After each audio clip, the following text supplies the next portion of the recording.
The sky does not care who you are. It does not care if you are the best. It does not care how many enemies you've defeated. It does not care how many medals rest on your chest. At 30,000 feet, there are no heroes, only seconds. Seconds where a man lives. Seconds where a mistake becomes fatal. Seconds where the difference between legend and death is the pull of a trigger. For 3 brutal years, enemy pilots hunted him. They studied his tactics. They memorized his maneuvers. They set traps with flak, fighters, and fire. They failed. The enemy could not kill America's greatest ace. But war is cruel in ways no enemy ever needs to be. Because in the end, it was not a German pilot, not an enemy bullet, not a burst of flak from the ground. It was 3 seconds. 3 seconds of confusion. 3 seconds of fear. 3 seconds where his own gunners mistook him for the enemy. And in those 3 seconds, America lost a legend. This is not just a story about war. This is a story about how the deadliest place on earth is not always the enemy's side of the sky. This is the story of a man the enemy couldn't kill, and how friendly fire wrote the final line of his life. The world at war. By the time the war swallowed Europe whole, the sky had become a battlefield unlike anything humanity had ever known. Steel birds screamed through clouds. Engines roared louder than thunder. Men fought not face to face, but at speeds where hesitation meant death. Fighter pilots were no longer soldiers. They were hunters, and among them a few rose above the rest. They were called aces, men who didn't just survive combat. They mastered it. They learned how fear feels at 400 miles per hour. They learned how death looks when it comes head on. And they learned how to kill without thinking. Among all of them, one name terrified the enemy. Not because he was reckless, not because he was lucky, but because he never made mistakes. The making of an ace. He didn't come from royalty. He didn't come from privilege. Like many young Americans of his time, he grew up believing that the sky was freedom.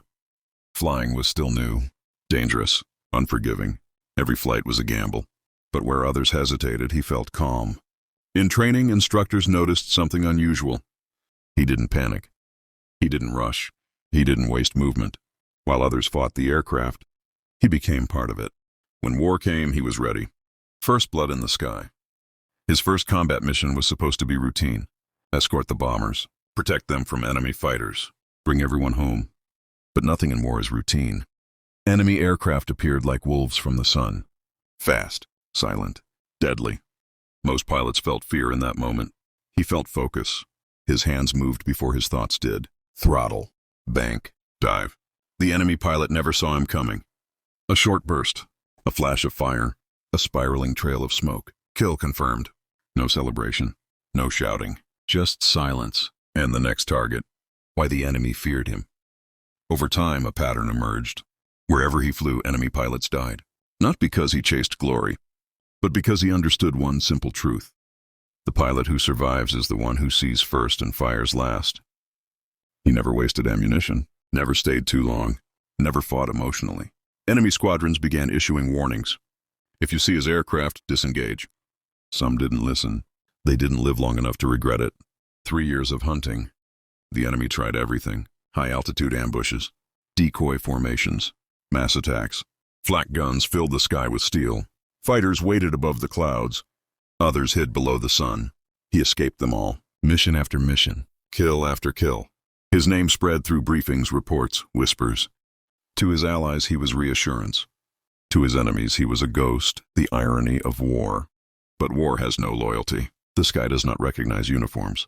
Bullets do not ask questions. And the most dangerous moment in any air battle is not when the enemy attacks. It is when everyone is afraid, because fear makes men shoot first. The night everything changed, set up. The mission that would end his life did not begin with danger. It began with confidence. He had flown through worse, survived tighter fights, escaped deadlier traps.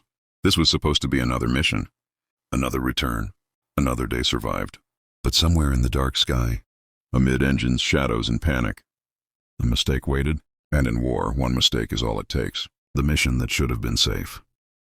The briefing room was loud. Maps slapped against walls. Markers circled targets.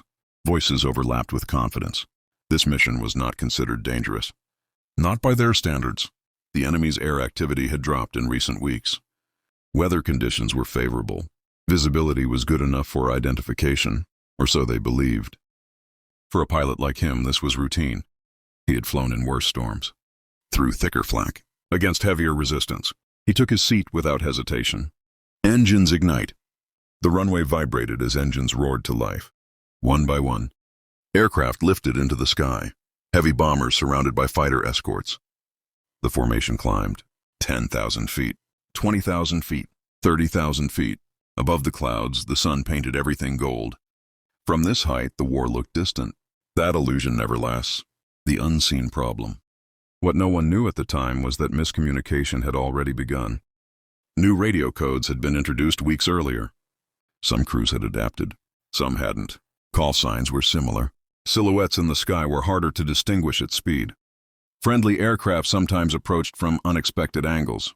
In combat, hesitation could kill, so pilots were trained to shoot fast if something felt wrong. That rule would soon become fatal. Contact. The first enemy fighters appeared as dots against the sky. Then more. They came fast. The escorts broke formation. This was his world. Throttle forward.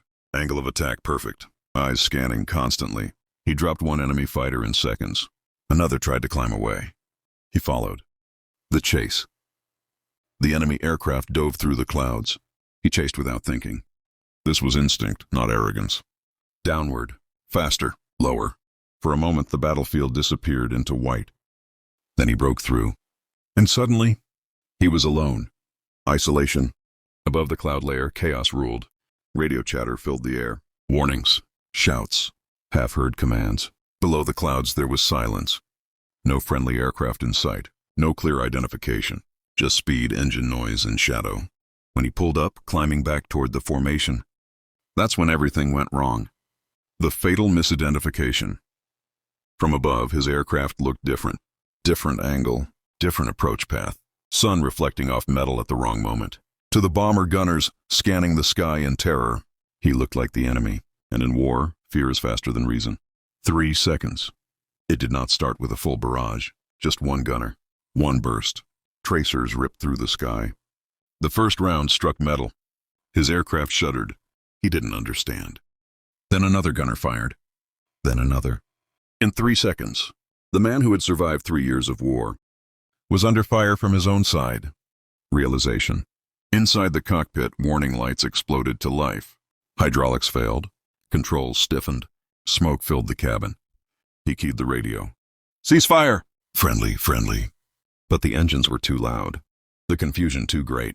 And the damage was already done the fall. The aircraft rolled. Not violently. Slowly. Like a wounded bird. He fought to stabilize it. He had escaped worse. But this time, the enemy wasn't the problem. This time, there was nowhere to run. The 3 seconds that lasted forever. The cockpit was filling with smoke. Not thick. Not choking. Just enough to remind him that time was running out. Warning lights blinked like distant stars, each one signaling another system dying.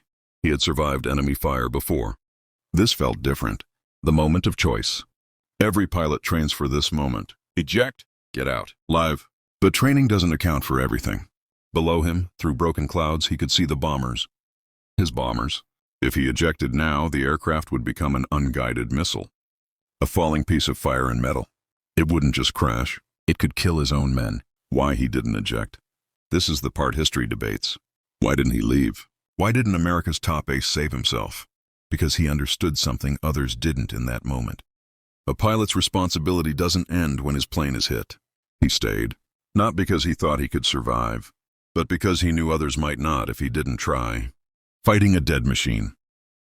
The controls resisted him. The aircraft responded slowly, like it was already dying.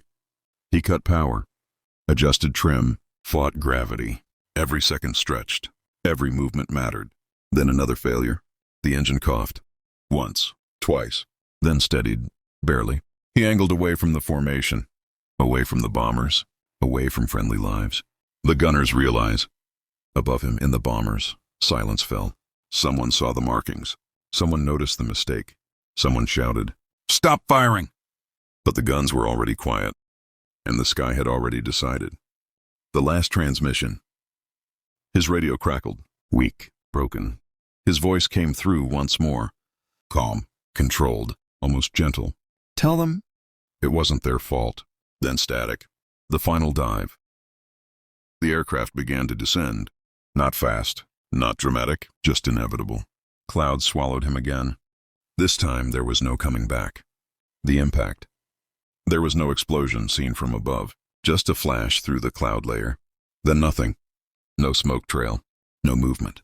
The sky closed behind him. Aftermath in the air. No one spoke. Formations broke slightly as pilots processed what they had seen. A man who had beaten the enemy for 3 years was gone in seconds. And it wasn't the enemy who took him. The war did not stop. Bombers continued forward. Fighters regrouped. Engines kept roaring. But inside every cockpit something had broken. Because everyone knew. One of their own was gone. The investigation. The report came days later. Dry, official, emotionless. No enemy contact at the time of loss. Multiple friendly gun positions fired. Misidentification under combat stress.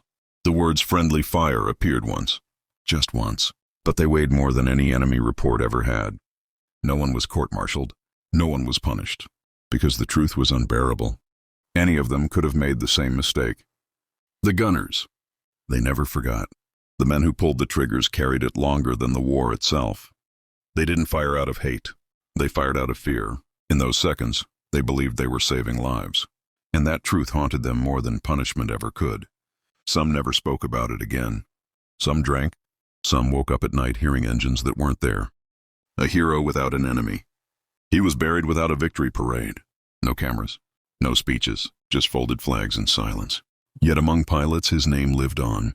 Not as a warning, but as a reminder that skill can't defeat chaos. That experience can't stop confusion. That even legends are fragile. What made him different? He wasn't fearless. He was disciplined. He didn't chase kills. He protected others. And in the end, that instinct stayed with him, even when his own life was the cost. The bitter irony. The enemy never defeated him. Not in 3 years. Not in hundreds of battles. Flak missed him. Fighters failed. Traps collapsed. It took 3 seconds of friendly fire to do what the enemy never could. The lesson war never learns. War teaches men how to fight, but it never teaches them how to forgive themselves. Technology improves. Identification systems advance. Rules change. Yet friendly fire still exists. Because war is not fought by machines. It's fought by frightened human beings. The sky does not choose sides. Bullets do not know names, and history does not always kill its heroes with enemies. Sometimes it kills them with mistakes. He died doing what he always did, protecting others. And that may be the most tragic victory of all.